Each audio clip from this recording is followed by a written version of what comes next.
I will read sloka number 4 and 5 from chapter 9. Maya tatamitam sarvam jagat avyakta murtina mattani sarvabhutani na chaham teshu avasthitaha na cha mattani bhutani pashyame yogamaishwaram bhuta brahma cha bhutastaha mamatma bhuta bhavanaha. The first three slokas of this chapter gave the glory of this jnanam, Brahma jnanam, because we are talking about Ishvara now.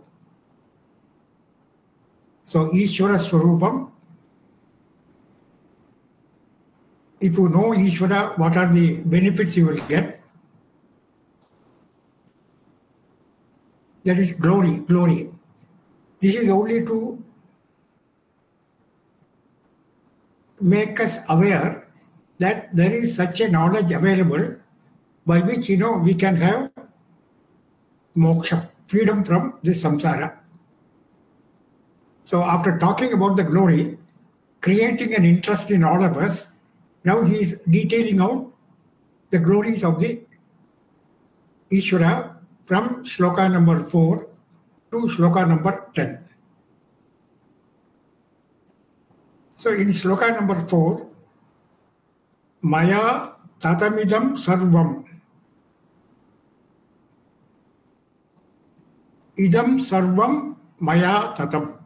Idam sarvam means the entire beings are pervaded by me. The entire Jagat, world, is pervaded by me. What is the meaning of pervaded?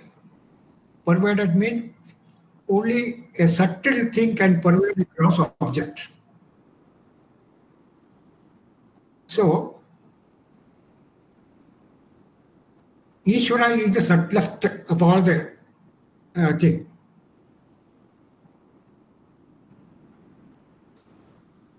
The subtle and hence the imperceptible alone can permeate the gross, the perceptibles.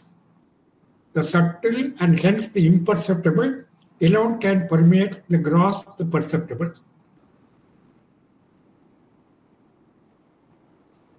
If Bhagavan is there in all of us, in the whole Jagat, in the whole world,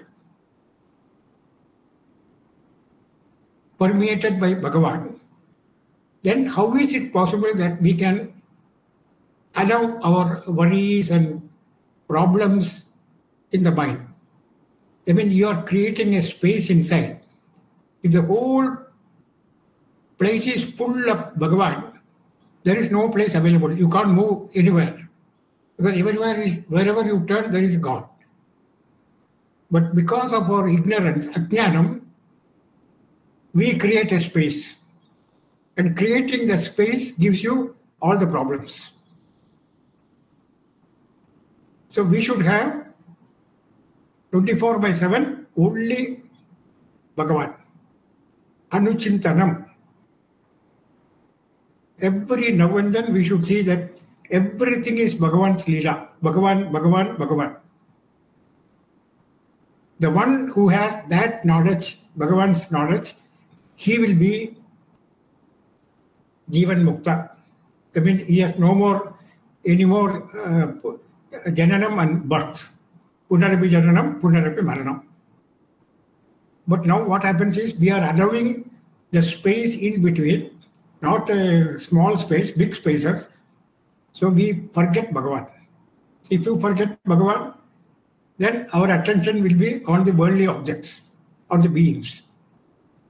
So he is reminding here, when he says, I am pervading, that means he is inherent in everything. He is not separate from us. So in our case, in the Jivatma, so we have an Atma and we have an Anatma. It's a combination of these two. And in the case of Ishvara, Brahman plus Maya. So Maya Sakita Brahman is called Ishvara. And Nirguna Brahman is also Ishvara here called. So he's not making a different meaning. Nirguna Brahman we are talking about. We are talking about Nirguna Brahma Swarupam. And that Nirguna Brahma Swarupam is pervading everything. So Maya Tatamidam Sarvam Jagat Avyakta Murtina. Jagat means the world, beings. We are also included in the Jagat. Avyakta Murtina. Avyakta means Avyakta is unmanifested. So there are Ishvara has got two forms. One is Vyakta Rupam, manifested Rupam. The other is Avyakta Rupam. Both he is pervading. But in one he pervades openly. Suppose there is a rope and you know the rope, that is Vyakta. Then there is no question of pervading at all. But in Avyakta Rupam, it has not come to manifestation. That unmanifested form of the rope is pervading the snake. See the difference, The unmanifested, which has not come for manifestation, that is pervading the snake. So snake is there, the rope is also there. So first our attention is that there are two things, the rope and the snake. That is our normal this thing. The world is there, Bhagavan is also there. That is our views. The next step is, Bhagavan says there are no two things, only one is available, that is I am. Nitya Swarupam, Sarvavyapi, Sarvagatam. So there is no duality there, it's all Advaitam. But then how I am pervading? So I have the second form, which is called Avyakta Rupam, unmanifested Rupam. So that unmanifested Bhagavan is pervading this Jagat. Jagat Avyakta Murtina. So what are the two things available in the Jagat? Unmanifested Bhagavan is pervading this Jagat. So when we see any article with our eyes, we perceive something with the help of our eyes. There is Bhagavan. That is what he is going to talk about in the 10th chapter. It is called Vibhuti Yoga.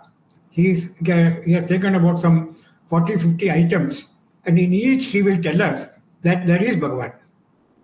So whatever we see in the objects, there are two things. One is Bhagavan, the other is what we see as the object.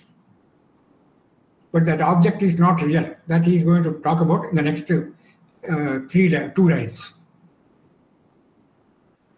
Maya Tadamidam Sarvam Jagat Avyakta Murtina. Avyakta means unmanifested form. Then she says, Mattani Sarva Bhutani. Mattani Sarva Bhutani means all beings are in me. All beings are in me. Mattani Sarva Bhutani. Sarva Bhutani means all the Akila objects, the world objects are in me. So what is the meaning of this? Bhagavan is the base, Adhisthanam, the foundation on which all beings are there. Like we have seen in the last class, a cinema screen. In the screen only, all the actions are taking place. If the screen is not there, no action is possible. All actions are taken place in the screen.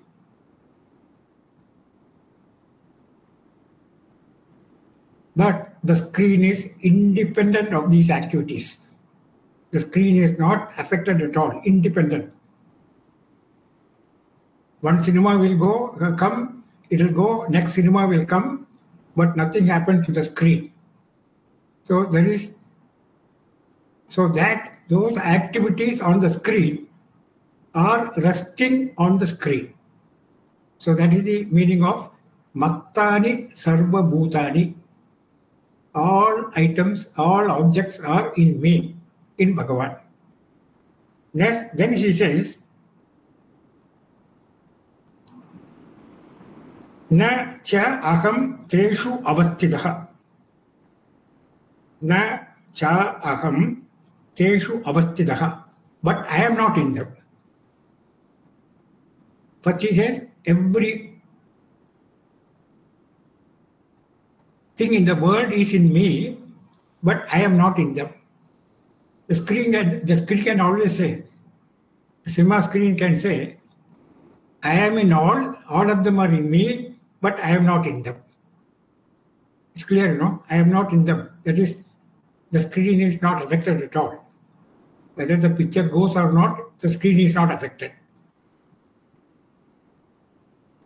Then he says, next, the first line of the fifth sloka, Nacha mastani bhutani. Nacha mastani bhutani. The worldly beings are also not in me. He said in the first line, Mastani sarva bhutani. All beings are in me. But here he says, Nacha mastani bhutani. No beings are in me. Because there are no beings. That's what he says. This is where the contradiction comes in. But we have to dismember this contradiction. There is no contradiction as such. If I know what he is talking about, there is no contradiction. Mastani sarva bhutani, first one. Na chaham teshu avastitaha, second step. Na cha mastani bhutani. To make it clear, let us take a lamppost. In the dark, semi-darkness, somebody sees the lamppost as a ghost. Somebody sees the lamppost as a ghost. And when somebody brings a torch and show him that this is not a ghost, it is a lamppost. Suppose the lamppost can speak, assuming lamppost says, the ghost is in me, first step. Dvaita, ghost is in me. Next step he says, no ghost is in me. That's also correct. No ghost is in me. And third he says, there is no ghost at all. The post says there is no ghost at all. So that means there are two things now. The post says the ghost is in me means the base for the ghost is lamppost. The base for the ghost is the lamppost. It exists for an ajnani. But when a person brings a torch and shows that it is only a lamppost, there is no ghost. The ghost is not there. Where is the ghost? Ghost has gone. So here in Vedanta, what they call is, when the lamppost says the ghost is in me,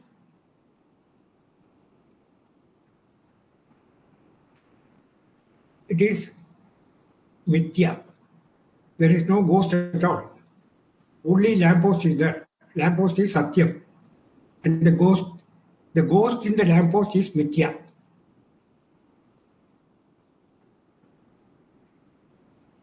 So ghost is there, lamppost is there, but the reality for the lamppost is satyam, and the reality for the ghost is mithya. So satya mithya sambandham, relationless relation. There is no relation between these two, because nothing can exist and nothing cannot exist at the same time. See, darkness and light cannot exist together. If there is darkness, light will not be there. If the light is there, darkness is not there. They are separate. But at the same time, at the same place, both darkness and light cannot exist.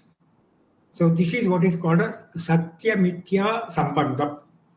Satya Mithya Sambandham. The relationship, but there is no relation also.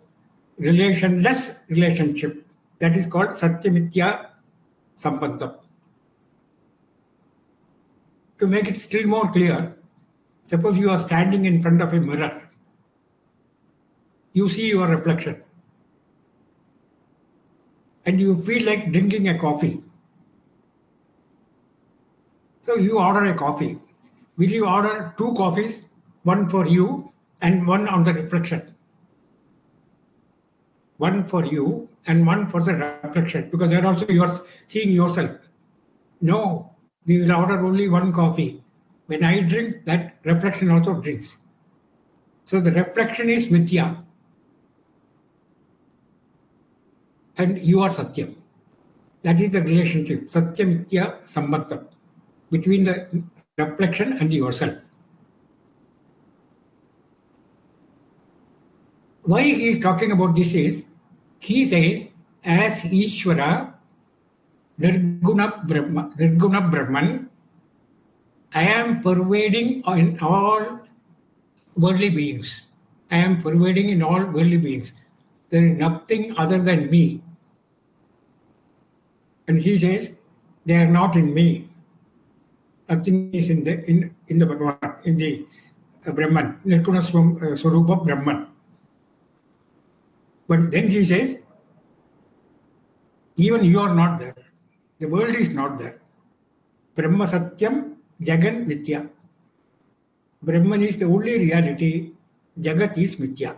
So to bring this Jagat, the Satya Mithya Sambandham, between the God and the Jagat world, he is giving this example. So that means there is only one thing which is available, that is Bhagavan. The rest are all Mithya. This Jagat, what we are seeing, because we are seeing and we say it is reality. Yes, correct. From your angle, it is correct. But if you go deep into it, there is no world at all. Jagat is Mithya. So that's what he wants to bring in here. And that is why this Vidya is called Rajaguhyam. Rajaguhyam is kingly knowledge, kingly secret. So even if you talk about the knowledge openly, many people will not understand what is the knowledge. That is why it's called a secret, Rajaguhyam. For this, Swami Dayananda Saraswati used to say, there was a king, he went to forest. And when he went to the forest, he saw one talking parrot. The parrot is talking. So he caught out of the parrot and brought it to his palace, and he kept it in a golden cage. And he used to daily go and talk, converse and all that, and he was quite happy. And after about 1 year, he told the parrot that I am going to the forest again. Since your relations are there, do you want to convey any message?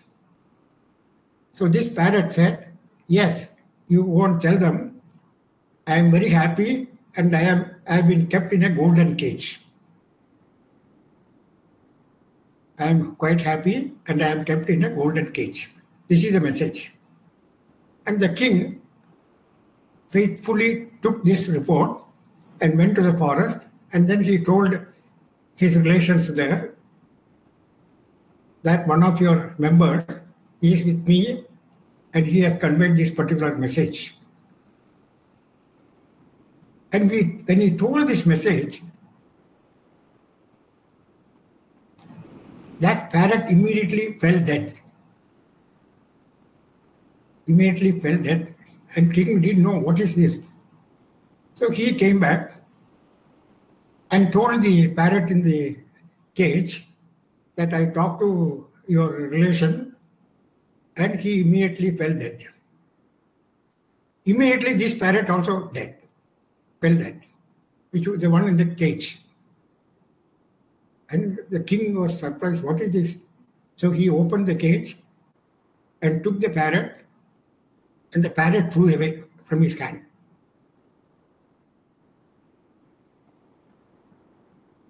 And king didn't know what it is, because that parrot, it was in the cage, has conveyed a message, secreted message, to his companion people that I am now in a cage, and can you tell me how should I get out of this cage?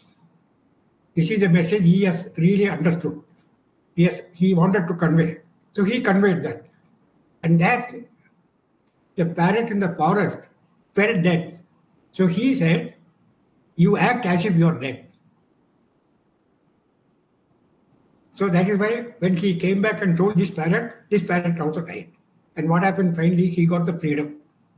So many things which is given in the scriptures or in any of our Bhagavad Gita and all that, most of the things are not very clear to us. Because if it is not clear to us, we will carry all doubtful messages to other people. In other words, this is called a tradition. We follow so much of tradition because it has come from my grandfather, his grandfather, so tradition. But if you analyze the tradition, then you will find out, like that bird which flew away, you will also attain moksha. That means you will not get yourself involved in these worldly affairs and get caught. So if you want freedom, that is why he said, Rajagukyam, Rajavidya. This is a kingly knowledge and a kingly secret. And it is a pavitram, uttamam pavitram, purifying knowledge. Then he says, pratyaksha avagamam. You can get it in this world. You don't have to go to Swargalogam and come back or enjoy. No. In this itself you will get, that is called Jivan Mukta.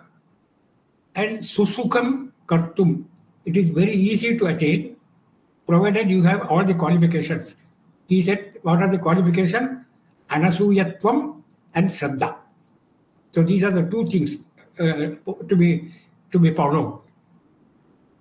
And then he says it is avyaktam, imperishable. Once you get this knowledge, it is available all the time. So that is the glory of this particular knowledge. And for that only, we have to use our intellect. Intellect. We are now using the intellect for something else. So if I have to get jnanam,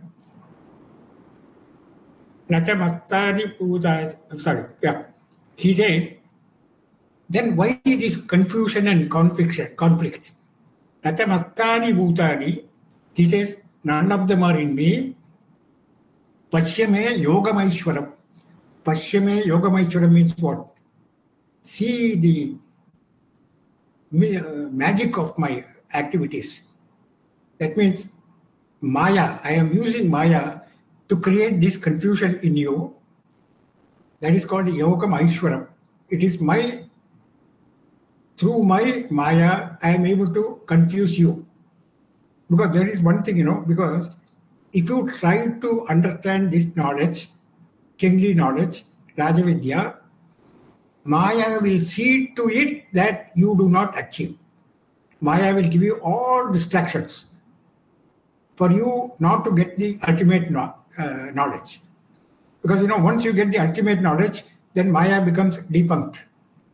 There is no role for Maya to play. So he is not required at all. Like Ishvara is controlling Maya and Maya is controlling us. Ishvara is controlling Maya. Maya is a subordinate to Ishvara, whereas our boss is Maya. So we dance according to the tunes of Maya. So Maya will not allow you to proceed for Jnana Margam. That is the reason why many a time, that is why I told you that space. If I know I am Bhagavan, I will not give any more space for anything else other than Bhagavan, but that Maya will not allow you. Maya will say, no, you are in the world. The world has got enchanting things, so many lovely activities. Like we have in the Kathopanishad, Nachiketan, he was arguing with Yama, it's a 10-year-old boy. Yama said, I will give you everything. You want kingdom, you want Ramba, Urvashi, you want a long life, you call anything, I will give you everything. But that 10-year-old boy had Vairagyam. He said, you will give me everything, but at the same time, you will also remove my powers from my sense organs. And if I remove this powers from the sense organs, at old age, Jara will come. How can I enjoy all these things? So you keep it yourself. That is the Vairagyam. That Vairagyam we can get, but we have to try for it. For that, you have to have Shraddha. Shraddhavan labhate jnanam. That's what he said in the 6th chapter. Shraddhavan labhate jnanam. Here he says, Ashraddhadanaha purusha dharmasyasya parantapa aprapya mam nivartande mrityu samsara vartmani. Mrityu samsara vartmani means if Shraddha is not there, we will be in this world only enjoying frequent birth and death. And death is supposed to be one of the biggest fear complex in all of us. So that is what he says in these 2 slokas. And again he says in the 5th sloka, Bhuta Brinnacha Bhutastaha Mamatma Bhuta Bhavanaha. Mamatma Bhuta Bhavanaha. Mamatma means my, Aham. Bhuta Bhavanaha. I am the creator of this world using Maya. Bhuta Bhavanaha. Bhavana means existing. Everything is existing because of me. That is a Srishtikarta. Creator. Srishtikarta. Brahma. And again he says, Bhuta Brinnacha. Bhuta Brit. Bhuta Brit means he is the Sthiti Karanam, protector. He is protecting the world. So he has created, he has protected. But he says, also destroy is also there. Brahma, Vishnu, all the 3. So, Bhutabhrit, Nacha Bhutastaha. Nacha Bhutastaha means even though I do Srishti, I do maintenance, and I do destruction, but I am not in them. Nacha Mastani. It is not in them. So the whole thing is, what he says is that you should have full devotion to Bhagavan. Full devotion to Bhagavan means should not allow anything else in your mind to come in between, creating a space for your worldly matters to enter. So if you can prevent this, which is possible, which is prevent this. There are people who have achieved all these things. But at least we should take a step to achieve these things. So that is what he says. Bhuta Prinnacha Bhutastaha na Bhutastaha Mamatma Bhuta Bhavanaha. So Bhagavan says, I am Brahma, Vishnu, Shiva, creator, sustainer, and destroyer. But you should transcend this. That's what he says. This should be transcended. That means from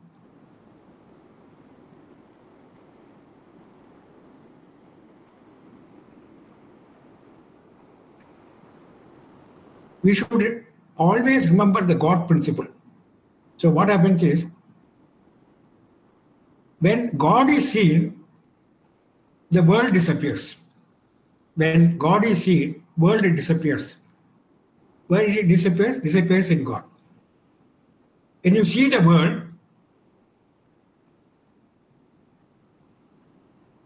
God is missing, not there. Like I told you in the last class, that there is a wooden elephant. The boy, after seeing the elephant, he got frightened.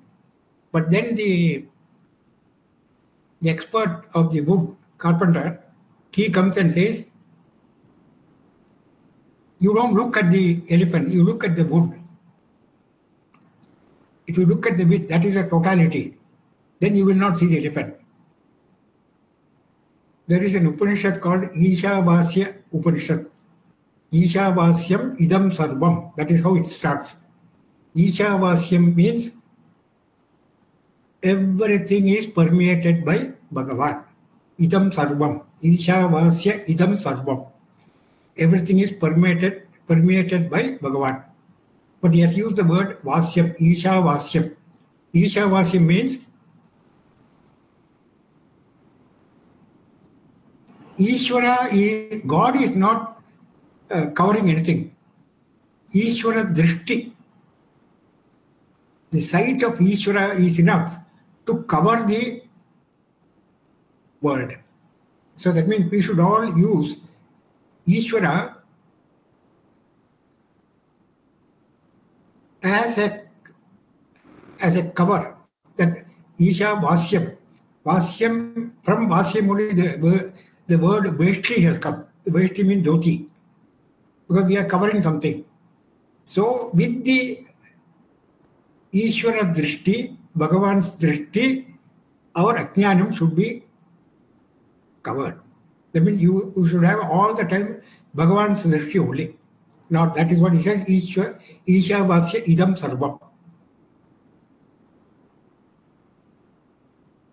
So Ishvara, even though he is permeating in everything,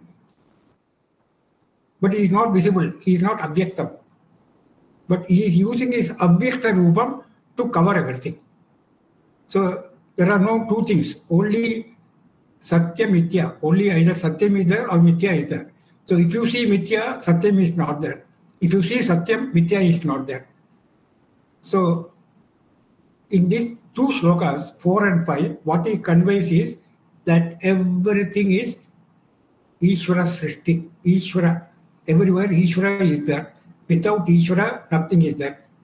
So if I have to see any object or any perception is required, if I have to get any perception through my eyes or ears or mouth or skin, I should have the backing of Ishvara. If Ishvara is not there, suppose the consciousness is not there, we are a dead person. Nothing is available to us. So we should remember the consciousness. Today we are taking consciousness for granted. But we should see that the consciousness is aware. We should be aware of the consciousness. That aware of consciousness is the one which is giving you this sentiency with which we are able to see these things. So this is the glory of Ishvara.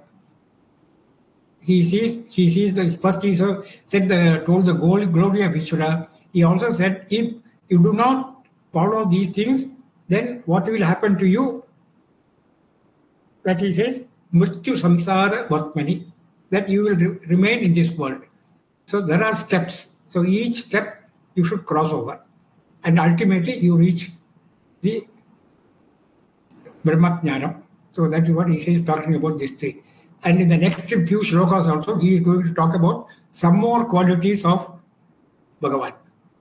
Like, Asangatvam, all that will come in the next 4 or 5 shlokas. So now I will ask Mr. Natarajan, because he has now returned from US. I think he should be able to give us some more clear picture. Natarajan. Jai Guru, Jai Guru. See, in spirituality, the main teaching is, it's of course well known, everybody knows. Brahma Satyam, Jagan Mithya, Jivo Brahmaiva Napara. So all these Upanishads of Bhagavad Gita and other Gitas, they slowly take us to this understanding. That is Brahma Satyam. Brahman alone is Satyam. Jagan Mithya. Jivo Brahmaiva Napara. See, they are not different. So this, when we take up this Matsani Sarva Bhutani, Aham Teshu Na Avastitaha. So if you see this from this angle, and also from our day-to-day experience, we will be able to understand this. That's, for example, see, sometimes we think that I am the body. Sometimes, because of certain things, we think that I am. We think means what? When we say, "Oh, I am worried," means we think I am the mind. Oh, there is a pain in my this thing means. So I got a pain means in my body means it is. I am assuming I am the body. So it goes on changing. So at every time, but we must remember with reference to God where we are, or with reference to Brahman. For example,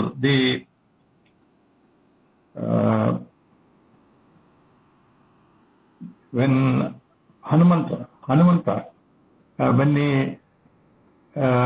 he describes, when Rama asks about what he has understood about this, about Rama and all, he says, Deha Buddhya tu Dashoham. If I think that I am the Deha, that is the body, I am your Dasan. Jiva Buddhya Tadam Saha. When I think that I am the Jiva, I know I am your Amsam, I am a part of you. Then Atma Buddhya Tvamevaham. At the Atma level, there is no difference. I am you. So that's what he says. And we also understand this to really a great extent if we think about that. So when we come to this, Matsani Sarva Bhutani, Aham Tesho Na Avastitaha. So what is happening? So it appears to be contradicting. That is, first he says, the everything is within me, but I am not in them. Then in the fifth sloka, it says, nothing is within me. None of these are within me. So it seems to be confusing. Actually, if we see at micro level, that means our day-to-day this thing, to some extent, it will be clear. See, we go through 3 states daily. That means waking state, deep sleep, and dream state. So, in the dream state,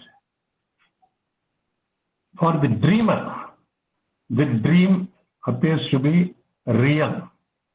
He enjoys it or gets aggrieved or he gets worried. But when he wakes up, so it depends on the dream. So either he is worried or he is happy or unhappy. But when he gets up, why he is rather he enjoys sometimes and it depends on the dream. It depends on the dream. But why it is happening? He forgets that he was a waker some time back before he slept. That is forgotten. So as a dreamer, he is worried or he is happy. But when he gets up, he knows that the dream is an illusion. And when he says illusion, that is very clear. No explanation is required. The waker, he understands that it is an illusion. But everything was within him. That is, the dreamer and the dream, everything was within him only. And he was not in that.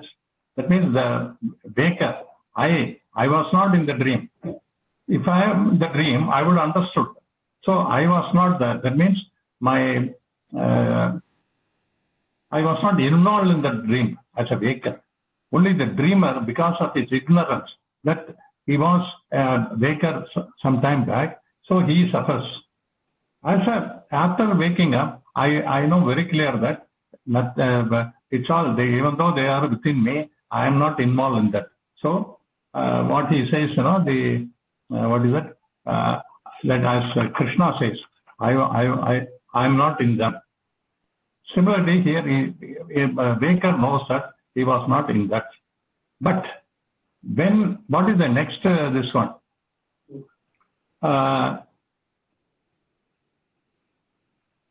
what is that? Aham tesho na avastitah. That means I was not in that. That is, here it is clear. Then he says, none of the objects or the world is within me. So what does it mean? When the same waker, when he goes to deep sleep, the mind, the thinking substance is totally withdrawn. Because of the mind only, everything appears. That we have seen many times. Finally, what we see forms an image in the mind, and the mind understands. So everything is within the mind. What we experience is not the direct thing. It is the image of a thing in the mind. So everything is in the mind. But when the mind is not, when it's totally withdrawn in deep sleep state, nothing is there. So nothing is there. In fact, that is the real state, equivalent to the Brahmic sthiti. That is, not at Brahma level, nothing exists. That is the fact, it is known. So in different ways, this is explained. So this micro level understanding will clearly rather explain how it will be in the macro level, that is in the totality. So nacha matsani bhutani. So all these bhutani, all this, the world, they are not in me. So because of Yoga Maya, it appears to be there in the waking state and something else in the dream state. They appear to be as in the dream. So the waking state also is a sort of dream. That is all that is explained in Mandukya Upanishad. So very clearly with some real analysis. So and why it is dream, that also it's like dream. So with this understanding, it is clear. Sometimes the world is within me and I am not in that. And in deep sleep state, the world is also not in me. So this is the thing which is going on daily. This at a macro level, it is what we call the God. It is when we know what is Maya. Maya, and that is Purusha, Prakriti. That is Brahman and Maya. So the Prakriti is, because of the three gunas, it appears as a world. And the person, he feels that he is doing everything. So if you remember earlier chapters, it's and one by one, if you put them together and contemplate on that, this thing will be very clear. For example, the Purusha, in the second chapter, 20th verse, that is well known. Najayate mritaye katachin. So it says, I'm not born, nor I'll be there, but I'm not affected by all those things are there by any of these things. So in the second chapter, 20, 21, 22, 23 and all, I'm not wetted by water, I'm not burnt by fire, I'm not cut. All these things are, and it is very clear. So that is my real Swarupam. Then third chapter, 27th verse. That says, whatever is being done is done by the three gunas of Prakriti. Only the ignorant person thinks, I am doing. So he gets involved and he feels, I have done wrong, I have done a good thing. So everything he feels that he has done, and it gets accumulated. And he feels, I must be free from this. So he works for liberation, attends this class, studies, and tries to understand. Everything is mind and intellect oriented. Once that's what we call, once it is clearly understood, there is a liberated feeling. It's not nothing comes out. Actually, strictly speaking, the liberation is totally mind oriented. If a person thinks that I am bound, he requires liberation. But with this, by understanding this truth, one can see that that means I, the real I, is totally unaffected. It is not doing any this thing. Again, 4th chapter, 18th verse. In the core, it is not doing anything. That is, the one has to see inaction in action and action in inaction. That we have seen in 4th chapter 18. So that non-doing, that which is at the core, it is not doing anything, it is unaffected, whatever is coming out, that is also within us. That is the real I. It is there. With that understanding, it becomes very clear. That means in the 4th chapter, I think 24th or 20th verse, Brahmarpanam Brahmahavi, everything is Brahman only, everything. So it appears sometimes that is manifested form or unmanifested form. So both are that. So the world as well as when the world is not manifested, everything is that. That's why Vishwam Vishnu, the world is Vishnu. So that is the real truth. The world means the people inside. That is the person with this knowledge. He knows that he is also as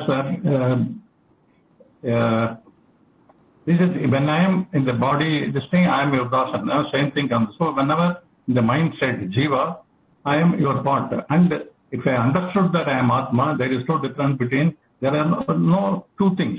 So that is what is explained here. So once it is understood, there is a freedom. So what happens? All doubts gets cleared. That's what we have to clearly see. The doubts are the thing which rather giving the problem. So for a liberated person, what is that sloka?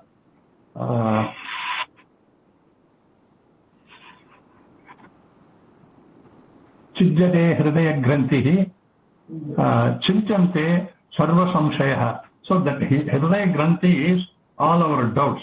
Oh, I am doing, I am, that is, I am bound, I am not liberated. This is a sort of thing. It is that is a thing which gets dropped. And all our doubts, they get cleared. So, as it is, one understands, that is, see, when we is clear about this, what happens? I don't require, actually I am not bound, so I don't need liberation, moksha. That means I, see, as a ahankara, ego, really it cannot get liberated because it is always connected to our thoughts. So that means mind. It can never get liberated. The other thing, that is aham, that atma, it is not bound at all. So it doesn't require liberation. So the attempt to get liberated is a futile attempt. It is also there in one of the Upanishads. It is a thing. So it means what? I am never bound. It is there in, I think, Yoga Vasishtha and Ashtavakra Gita. 4th or 5th is this one. If you think you are bound, you require liberation. If you understood, no liberation required. So its attempt itself is futile. Then what is then liberation? Understanding this clarity is liberation. So everything is happening because of the three gunas. I have no role. So the real I from which the world has appeared and sustained, that also there is no liberation required at both levels. So this clarity means what? Then you understand that everything is happening in the Prakriti because of, you can call it God or Brahman, through the three gunas. I have no role at all. There is no such I at all. So there is the question of liberation is not there at all. So it is clear that I am not bound. All the time I am that. Again, that 4th chapter, 18th, clearly it says that what is inside, in the core, is that I, which is totally unaffected. It doesn't act. It's only a sakshi. We just use the word sakshi. Because really sakshi means there should be a second thing. When everything is that, the sakshi word itself is redundant. So this is what the clear final understanding. So with this understanding, the 4th and 5th, the Nachamatsani Bhutani is very clear, and it's not confusing. It depends on which level. As a dreamer, so I'm involved and then I feel worried or I'm happy, whatever is happening in the dream, depending on that. But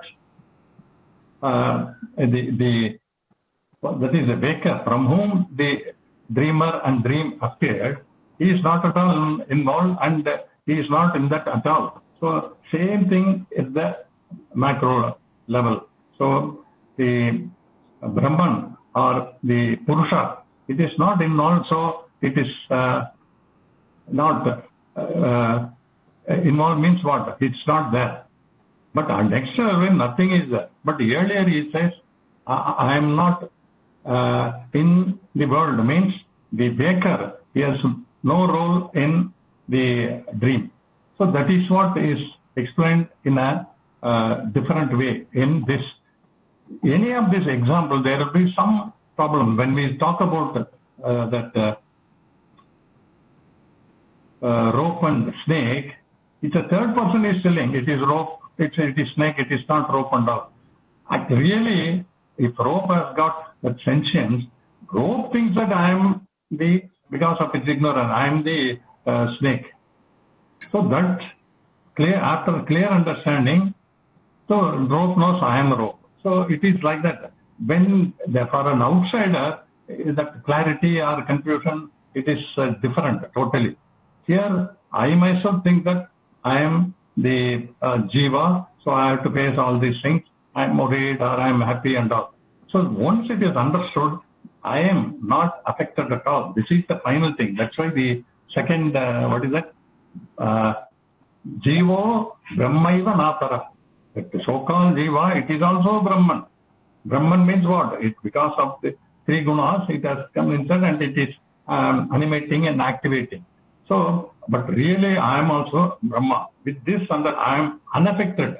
So this clarity by contemplation and introspection, when it becomes clear, that's why all these slokas, everywhere, now we are only in the 9th chapter, it's only 50%.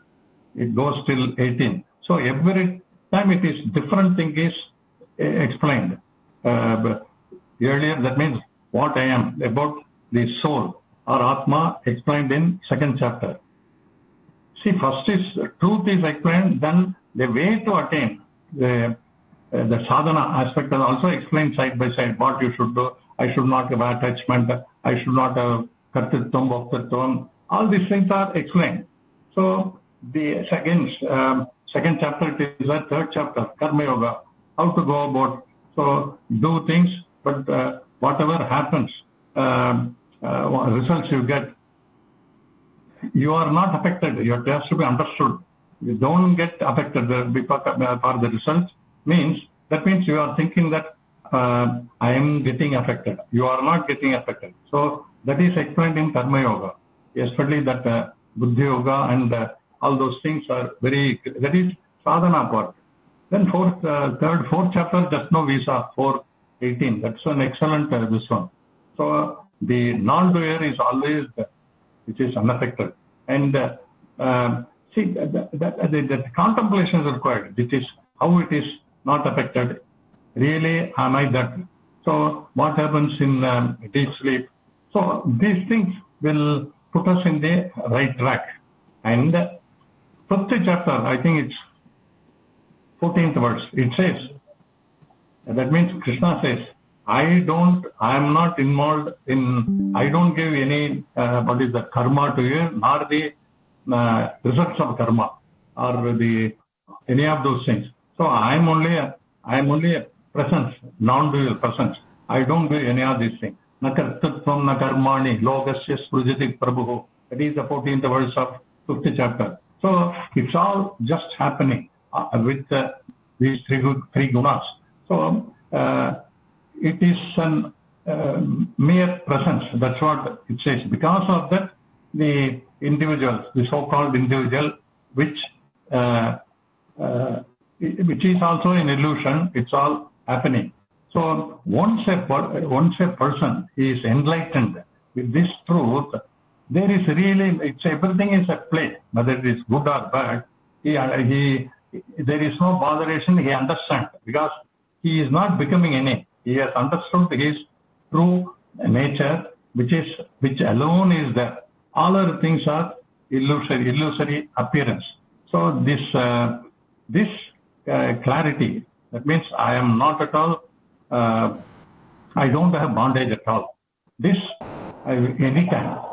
So that I is my real nature. I am all the time happy. With that understanding, whatever is coming, I am not doing. It's being done by the three gunas.